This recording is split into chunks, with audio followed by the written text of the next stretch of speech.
নমস্কার বন্ধুরা, আমি অনুরাধা। এই সপ্তাহের মনের মধ্যে বাংলার ভিডিও নিয়ে এসেছি তোমাদের কাছে। এই সপ্তাহটা অন্যরকম, একদম আলাদা, কারণ এই সপ্তাহে রবীন্দ্রনাথকে নিয়ে এসেছি। কারণ তোমরা হয়তো অনেকেই জানো যে 25শে বৈশাখ আসছে, রবীন্দ্র জয়ন্তী আসছে। 25শে বৈশাখ মানে রবীন্দ্র জয়ন্তী। আর সেই সময় রবীন্দ্রনাথকে নিয়ে কিছু একটা বলবো না, সেটা ইচ্ছে করলো না, মন থেকেই ইচ্ছে করলো রবীন্দ্রনাথকেই এই সপ্তাহের ভিডিওতে রাখি। তবে তোমাদের আগে বলেছি কিনা জানি না, রবীন্দ্রনাথ সত্যি আমার খুব বেশি পড়া নেই। খুব একটা মানে গর্বের কথা নয়, যথেষ্ট লজ্জার কথা। আশা করি কোনো না কোনো সময় পড়তে পারবো। তাই আজকে আমি রবীন্দ্রনাথের কোনো লেখা নিয়ে আসিনি, কিন্তু আজকে এসেছি অন্য একটা কিছু নিয়ে, কিন্তু রবীন্দ্রনাথকে নিয়ে। এই বইটা আমার ভীষণ প্রিয় একটা বই, পাকদণ্ডী এই বইটার নাম। লিখেছেন লীলা মজুমদার। লীলা মজুমদার তোমাদের আগেও বলেছি সত্যজিৎ রায়ের পিসি হতেন, রায় ফ্যামিলিরই অংশ ছিলেন এবং নিজে একজন ভীষণ ভালো লেখিকা ছিলেন। অনেক বয়সে আমি ওনার লেখাপড়া শুরু করেছি, খুব বেশি পড়িনি, কিন্তু যা পড়েছি সেগুলো মানে এত প্রচণ্ড ভালো লেগেছে, সেটা মানে আমি ঠিক ভাষায় বোঝাতে পারবো না। তার মধ্যে এই বইটা আছে, এটা ওনার আত্মজীবনী, খানিকটা জীবনের অনেকটা সময় উনি এই বইটার মধ্যে ধরেছেন আর কি। ছোটবেলা থেকে মাঝ বয়স অব্দি অনেকটা বয়স আর কি উনি ধরেছেন। তো উনি ছোটবেলায় শিলংয়ে থাকতেন, তারপর বড় হয়ে উনি শান্তিনিকেতনে কিছুদিন পড়িয়েছিলেন, কিছুদিন ছিলেন। সেই সময় উনি রবীন্দ্রনাথের সংস্পর্শে এসেছিলেন, রবীন্দ্রনাথের সান্নিধ্য লাভ করেছিলেন, রবীন্দ্রনাথকে পেয়েছিলেন কিছুদিন সেই সময়। তো সেইটা নিয়ে গল্পটা বা লেখাটা যেটা আমি পড়বো, ওনার এক্সপিরিয়েন্স। তো এরকম বহু লেখক আছেন, যারা লেখক এবং অন্যান্য মানে অন্যান্য কাজের সঙ্গে যারা যুক্ত, সেরকম লোকজনও আছেন যারা রবীন্দ্রনাথের খানিকটা সাহচর্য লাভ করে এত সমৃদ্ধ হয়েছেন যে সারা জীবন তাদের কাছে সেই অনুভবটা মানে ভীষণ একটা মানে ভীষণ প্রিয়, একটা ভীষণ দামি একটা অনুভব বা দামি একটা তাদের প্রাপ্তি। এবং যারা অনেকেই আছেন যারা মানে ওনার সাহচর্য পায়নি, কিন্তু কোনো না কোনোভাবে ওনাকে অনুভব করেছেন, ওনার গান দিয়ে বা ওনার লেখা দিয়ে, কিছু না কিছু দিয়ে। আমি যেমন ওনার গান পড়ি, আমার ভীষণ মানে গান নিয়ে ওনাকে বোঝার চেষ্টা করি, অনুভব করার চেষ্টা করি। ওনার লেখা পড়িনি, কিন্তু ওনার অনেক গান আমি পড়েছি বা শুনেছি বা গাওয়ার চেষ্টা করেছি। অনেক তো বলা যায় না, উনি প্রচুর লিখেছেন, তার মধ্যে যা কটা করেছি সেগুলো এত প্রাণ ছোঁয়া। তো সেই জন্য আমি জানি যে কেউই যখনই লেখেন এটা নিয়ে, যে রবীন্দ্রনাথ তাদের জীবনকে অন্যভাবে আর কি অন্য স্তরে নিয়ে চলে গেছেন, অন্য একটা ভাবে মানে বদলে দিয়েছেন, সেটা সত্যি কথা। তো কোনো একটা সময় আর কি গল্প এভাবে লেখাটা শুরু হচ্ছে। এই গল্প শুনে রবীন্দ্রনাথও আমাদের দিয়ে উত্তরায়ণের ছোট্ট রান্নাঘরে রাঁধালেন। একজন চাকর উনুন ধরিয়ে মশলা বেটে দিয়ে চলে গেল। আমরা মাছ কোটা থেকে পায়েস নামানো পর্যন্ত সব করলাম, তবু কবিকে খুশি করতে পারলাম না। বলেছিলেন 12:30টায় খাবার পরিবেশন করা চাই, আমাদের হয়ে গেল 1টা। উত্তরায়ণ হচ্ছে শান্তিনিকেতনের একটা বাড়ি যেখানে রবীন্দ্রনাথ থাকতেন। আর শান্তিনিকেতনে এরকম বহু বাড়ি আছে, দেহলি, উত্তরায়ণ, শ্যামলী, এরকম আরও আছে, যেগুলো ভীষণ মানে নামগুলোই ভীষণ সুন্দর, এবং রবীন্দ্রনাথ থাকতেন ওখানে। তো সেখানে কোনো সময় লীলা মজুমদারকে এবং তার মানে সহকর্মীদের বলেছিলেন রান্না করতে। সেখানে একজন চাকর উনুন ধরিয়ে, তখন তো গ্যাসের ব্যবস্থা ছিল না, উনুন হচ্ছে মাটির একটা জিনিস যার মধ্যে রান্না হতো, তো তার মধ্যে সেই উনুন আগুন জ্বালিয়ে দিল, মশলা বেটে দিল, আর ওরা মাছ কাটা পায়েস অবধি সব করলো, মানে সব রান্না করেছে। কিন্তু তবুও রবীন্দ্রনাথ খুশি হলেন না, কারণ 12:30টার বদলে 1টা হয়ে গেছিলো। উনি 12:30টায় বলেছিলেন খাবার পরিবেশন করতে বা সার্ভ করতে। তো এইটা নিয়ে কিন্তু ভেবো না যে রবীন্দ্রনাথ খুব কড়া ছিলেন। তোমরা কতটা কি জানো জানি না, তবুও বলছি রবীন্দ্রনাথকে তো ঠিক এই একটা ঘটনা দিয়ে বা এইটাকে অন্যভাবে দেখা আমার মতে উচিত। এটা রবীন্দ্রনাথ কতটা ডিসিপ্লিন ছিলেন বা কী কী জিনিসকে উনি জীবনে প্রাধান্য দিতেন, হয়তো তার মধ্যে এটা একটা। এর পরের পার্টটা পড়ছি, নেক্সট প্যারাগ্রাফটা। কত কথাই মনে পড়ে। সন্ধ্যায় রোজ উত্তরায়ণের বারান্দায় এসে বসতেন। অধ্যাপক, কর্মী, অতিথি, অভ্যাগতদের ভিড় জমে যেত। বেশিরভাগই নিঃস্বার্থভাবে তার পায়ের কাছে বসে তার মুখের কথা শোনার আশায় থাকতেন। কেউ হয়তো তার গলায় জুঁই ফুলের মালা পরিয়ে দিল, তিনি তাই পরেই বসে রইলেন। আমার বাবা বলতেন, ওখানে যত সব মেয়েলিপনা। আমি রেশমি জোব্বা পরে গলায় ফুলের মালা পরে রবীন্দ্রনাথকে বসে থাকতে দেখতাম। বলিষ্ঠ দেহ, তীক্ষ্ণ দৃষ্টি, দৃঢ় কণ্ঠ, যেন পৌরুষের প্রতিমূর্তি। ফুলের মালা পরলে কি পৌরুষ কমে? তো এইটা হচ্ছে নেক্সট প্যারাগ্রাফ। তো লীলা মজুমদার বলছেন অনেক কথা ওনার মনে পড়ে। সন্ধ্যাবেলায় উত্তরায়ণে যে বাড়িটা, তার বারান্দায় এসে বসতেন এবং বহু লোক অধ্যাপক মানে প্রফেসর, কর্মী মানে কোনো অফিসার, অতিথি অভ্যাগত মানে গেস্ট, সবার ভিড় জমে যেত। কি সবাই নিঃস্বার্থভাবে মানে কোনো কারণ ছাড়াই কিন্তু তার কাছে এসে বসতো, শুধু তার মুখের কিছু কথা শুনবে। সেটাই তাদের কাছে ভীষণ বড় আনন্দের, ভীষণ বড় প্রাপ্তি, অনেক শিক্ষা, অনেক আনন্দের একটা মানে অনুভব ছিল আর কি। সেই জন্যই বসতেন, কোনো কিছু আলাদা করে লাভের আশায় বসতেন না। আবার কেউ কেউ খুশি হয়ে তাকে উপহার দিতেন, কিন্তু দামি উপহার না, কি জিনিস দিতেন যেটা ভীষণ প্রিয়, জুঁই ফুলের মালা। উনি সেটা পরে এত মানে সেটা পেয়ে ওটা তখনই গলায় পরে বসে থাকতেন। হ্যাঁ, কিন্তু লীলা মজুমদারের বাবা অবশ্য এটা পছন্দ করতেন না। লীলা মজুমদার বলছেন যে ওটা একটু মানে বেশি মেয়েলি সাজ। হ্যাঁ, তো তখনকার দিনে এক একজনের এক একটা মানে আলাদা আলাদা কনসেপ্ট। লীলা মজুমদার বলছেন যে উনি দেখছেন রবীন্দ্রনাথ রেশমি জব্বা পরে, জব্বা মানে হচ্ছে বড় আলখালা বা বড় একটা ড্রেস, গলায় ফুলের মালা পরে উনি বসে থাকতেন। হ্যাঁ, ওনার দেহ বলিষ্ঠ, বলিষ্ঠ মানে স্ট্রং, তীক্ষ্ণ দৃষ্টি, মানে চোখের যে দৃষ্টি সেটা খুব শার্প, মানে যেন ভেতর অব্দি পড়তে পারে। দৃঢ় কণ্ঠ, মানে গলার মধ্যে কোনো, গলার স্বরে কোনো মানে হেলছে না, বা মানে খুব খুব স্ট্রং একটা গলার আওয়াজ, মানে তার মধ্যে কোনো দ্বিধা নেই আর কি। দৃঢ় মানে হচ্ছে খুব শক্ত,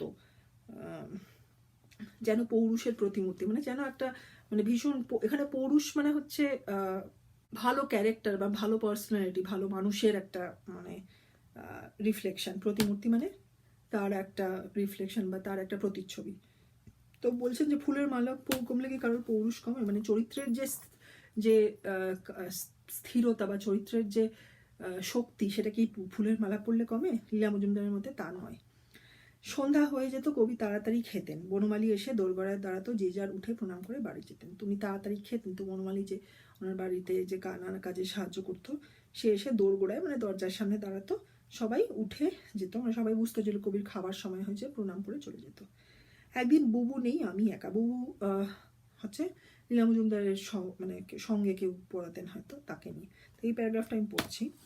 একদিন বুবু নেই, আমি একা, আমাকে বললেন তুমি যেও না, আমার কাছে বসো। উনি খেতে বসলেন, আমি ওর পাশে বসে দেখতে লাগলাম। বনমালী খাবার দিল। মীরাদি আসেননি, প্রতিমাদি অসুস্থ, এরকম মাঝে মাঝে হতো। উনি একা খেতেন। সেদিন নিজের ছোট কোয়ার্টার প্লেটখানি আমার সামনে ঠেলে দিয়ে নিজের হাতে পাত থেকে লুচি তরকারি সন্দেশ তুলে আমাকে দিলেন, আর কত যে গল্প করলেন। তারপর প্রণাম করে চলে আসবার সময় বললেন, দাঁড়াও, দক্ষিণা দিতে হবে না, বলে গলা থেকে ফুলের মালাটি খুলে আমার হাতে দিলেন। আমি কিছুই বলতে পারলাম না, মনে মনে বুঝলাম এ আমার জীবনের একটি বিশেষ উজ্জ্বল মুহূর্ত। তো এইটুকুনি আজকে পড়বো। এখানে কি বলছেন যে মানে এরকম একটা সন্ধেবেলা ওনার যে বন্ধু বুবুসি আসেনি, লীলা মজুমদার একাই আছেন, এবং বলছেন মানে সবাইকে যখন চলে যাচ্ছে, মানে প্রণাম করে বনমালী খেতে রেখেছে, তো রবীন্দ্রনাথ বললেন যে তুমি যেও না, বসো। তো লীলা মজুমদার দেখতে লাগলেন উনি যে রবি ঠাকুর খাচ্ছেন। তো বনমালী যে সে খাবার দিল, ওনার সঙ্গে যারা থাকেন ওই সময় হয়তো খাবার সময়, মীরাদি, প্রতিমাদি, তো ওরা সঙ্গে থাকতেন। কিন্তু সেদিন নানা কারণে একজন অসুস্থ, একজন কোনো কারণে আসেননি। তো উনি মাঝে মাঝে একা খেতেন, কিন্তু সেদিন ওনার একা খেতে ইচ্ছে হয়নি। উনি তাই লীলাকে বললেন যে তুমি থাকো। তো নিজের যে ছোটো কোয়ার্টার প্লেটটা, সাইড প্লেটটা, সেটা দিয়ে নিজের পাত থেকে, নিজের খাবার থেকে লুচি তরকারি সন্দেশ ভাগ করে লীলাকে দিলেন। আর অনেক গল্প করলেন। হ্যাঁ, এর আগেও করেছেন, কিন্তু লীলার সঙ্গে খেতে খেতে অনেক গল্প করলেন। সেগুলো মানে খুবই আনন্দের গল্প আর কি। সেটা কত যে গল্প করলেন, যেভাবে লিখেছেন লীলা, তাতেই বোঝা যায় যে সেগুলো ভীষণ এনরিচিং একটা এক্সপিরিয়েন্স। হ্যাঁ, তো উনি তারপর খাওয়া শেষে লীলা মজুমদার যখন প্রণাম করে চলে আসছেন, তখন বললেন যে দাঁড়াও, দক্ষিণা দিতে হবে না। দক্ষিণা মানে হচ্ছে ফিজ বলতে পারো। তো বলে গলা থেকে ওনার ফুলের মালাটি খুলে, উনি সেদিনও ফুলের মালা পরেছিলেন, সেটা খুলে লীলা মজুমদারের হাতে দিলেন। লীলা মজুমদার যে অতটা সময় ওনার সঙ্গে বসেছে, এটা তো ওনার ইচ্ছায় বসেছে। ওনার কবির মনে হলো উনি কারোর কাছে ঋণী হবেন না, তাই একটা কিছু উপহার স্বরূপ লীলাকে দিলেন। কি, কিছুই না, একটা ফুলের মালা। কিন্তু কবিও জানেন সেটা অমূল্য, লীলা মজুমদার নিজেও জানেন সেটা অমূল্য। লীলা বলছেন যে আমি কিছু বলতে পারলাম না, শুধু বুঝলাম যে আমার জীবনে একটি বিশেষ উজ্জ্বল মুহূর্ত। এইখানেই মানে লেখাটা শেষ। এবং নিজে একজন অসামান্য লেখিকা, কিন্তু তাও উনি বুঝছেন যে ভীষণ ভালো একটা অনুভব এটা। এবার আমি ইংলিশটা পড়ে নিই। Hope you all are doing good. Today is about Rabindranath Tagore, one of the greatest literary personalities who has graced Bengal, India, and if I may say the world as well. It is his birthday on 9th May, or as we Bengalis say, it is Pochishe Boishakh, his birthday, or Robindra Jayanti. Of the multiple year-long celebrations for Bengalis, the two most important ones in Boishakh, or the first month of the calendar, are firstly Poila Boishakh, which we celebrated a few days ago, first day of the year when we say Shubho Noboborsho, and secondly on Boishak it is 25th of the month, which is Pochishe Boishak or Robindra Jayanti. Usually it is on 9th May. I must confess that many of the Bengali authors that I have read, one of the least I have read is Tagore, and I am really not proud of this. I've probably read one of his many novels and just a few of his short stories. All of them were amazing experiences, I must say, and somehow they did not really fall into I did not get hold of his pieces when I was really reading a lot and really reading strong. But today I will read something which is about Tagore and not something which is composed by him. He is said to have captured every kind of human emotion ever possible through his songs and writings. He has faced immense losses in his lifetime, many objections, many rejections, and it was never an easy ride for him. But he was indeed a great personality, a great human, and these setbacks never stopped his pen. Instead, they further enriched whatever he created, whatever his compositions. They were all, even better because of these experiences. His companionship had enriched many people, and those people wrote about it as well. Not all were authors. There were people engaged in a vast variety of professions who had somehow had the good fortune of getting acquainted with him, and they wrote later that those experiences have fulfilled them in a way like nothing else. So today I'll read a small excerpt from the book, which is Pak Dondi, which is an autobiography of Leela Majumder.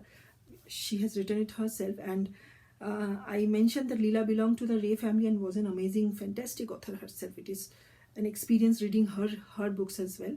And I have discovered her very late in life and haven't read a lot of her works, but whatever I have read, I have never felt a lot of the simplicity of a good creation in all her works. But what I'll read today will talk about just a few memories from her time as a teacher in Shantiniketan, which is a unique educational institution which was created by Tagore. Once, Tagore had made Leela and her companions cook in one of the... So the first paragraph says,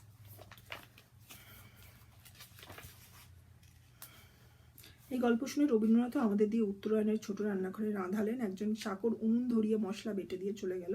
আমরা মাছ কোটা থেকে পায়েস নামানো পর্যন্ত সব করলাম, তবু কবিকে খুশি করতে পারলাম না। বলেছিলেন 12:30টায় খাবার পরিবেশন করা চাই, আমাদের হয়ে গেল 1টা।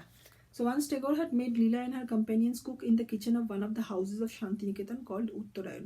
All the different buildings in Shantiniketan where the bard resided had unique names. So in this case, one of the helpers had completed all the work creating the spice mixes and preparing the unun, which is the clay pit which was used to cook in those days. Gas and all was not available. So Leela and her companions had done the entire cooking, including cutting the fish and making tough or long dishes like paesh, which is a slow cooked dessert dish made with rice.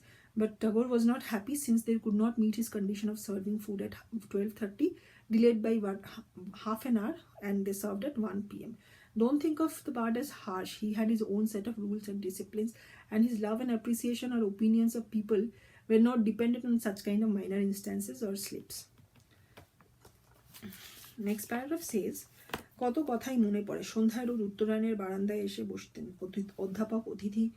অধ্যাপক কর্মী অতিথি অভ্যাগতদের ভিড় জমে যেত। বেশিরভাগই নিঃস্বার্থভাবে তার পায়ের কাছে বসে তার মুখের কথা শোনার আশায় থাকতেন। কেউ হয়তো তার গলায় জুঁই ফুলের মালা পরিয়ে দিল, তিনি তাই পরেই বসে রইলেন। আমার বাবা বলতেন, ওখানে যত সব মেয়েলিপনা। আমি রেশমি জব্বা পরে গলায় ফুলের মালা পরে রবীন্দ্রনাথকে বসে থাকতে দেখতাম। বলিষ্ঠ দেহ, তীক্ষ্ণ দৃষ্টি, দৃঢ় কণ্ঠ, যেন পৌরুষের প্রতিমূর্তি। ফুলের মালা পরলে কি পৌরুষ কমে?